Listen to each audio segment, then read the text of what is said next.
Presiden Prabowo Subianto tiba di Washington DC, Amerika Serikat, Selasa 17 Februari 2026 pukul 11.55 waktu setempat. Kamis besok, Presiden Prabowo dijadwalkan menghadiri pertemuan perdana Board of Peace atau Dewan Perdamaian yang diinisiasi oleh Presiden Amerika Serikat Donald Trump. Ada dua misi utama yang akan diperjuangkan Presiden Prabowo di meja pertemuan perdana Dewan Perdamaian nanti. Apa saja itu? Lalu apakah ini sejalan dengan keinginan Hamas yang secara terbuka menolak intervensi pasukan Indonesia dalam skema International Stabilization Force atau ISF? Misi yang akan disampaikan dalam pertemuan perdana Dewan Perdamaian terkait tujuan Palestina merdeka dan solusi dua negara. Hal ini menjadi pertaruhan bagi keanggotaan Indonesia mengingat beberapa waktu lalu Israel meresmikan keanggotaannya di Dewan Perdamaian.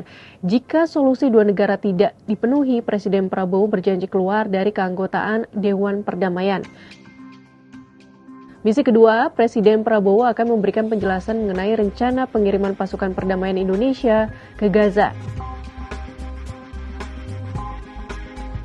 Terkait misi pertama yakni pertaruhan keanggotaan dan kemerdekaan Palestina merupakan buah kesepakatan setelah Presiden berdiskusi dengan berbagai ormas Islam serta mantan Menteri dan mantan Wamenlu.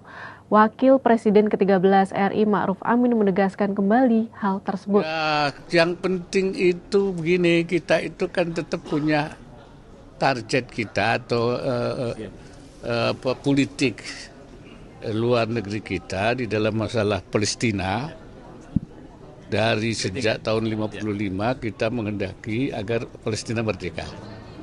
Yang kedua, kita sudah mendukung kesepakatan di PBB adanya two-state solution.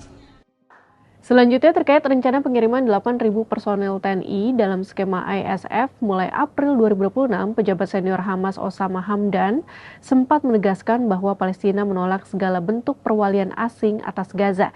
Ia mengatakan bahwa setiap pasukan perdamaian internasional yang dikerahkan ke wilayah tersebut harus dibatasi pada tugas-tugas pengamanan perbatasan dan mencegah serangan Israel tanpa campur tangan dalam pemerintahan internal.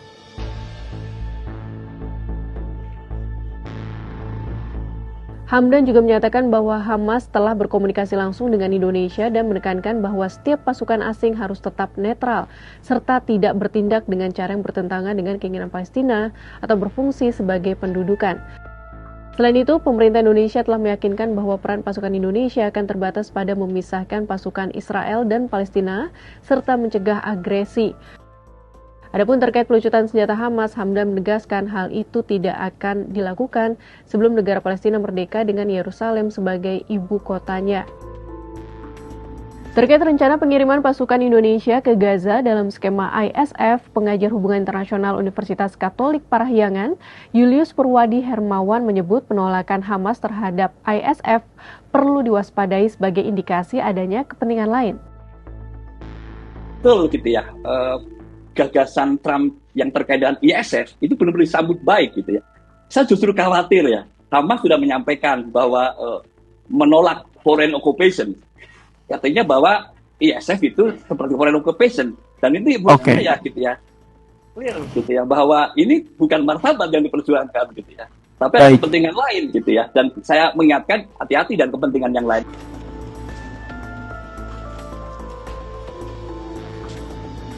Sahabat Kompas, kita nantikan kelanjutan dua misi yang dibawa Presiden Prabowo ke meja pertemuan perdana Dewan Perdamaian.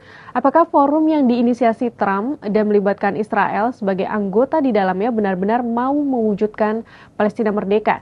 Yang tak kalah penting adalah detail serta jaminan keselamatan pasukan Indonesia yang akan dikirim ke Gaza. Jangan sampai gara-gara bergabung dengan Dewan Perdamaian, niat baik Indonesia justru dimanfaatkan untuk kepentingan lain dan solusi dua negara semakin jauh dari realitas.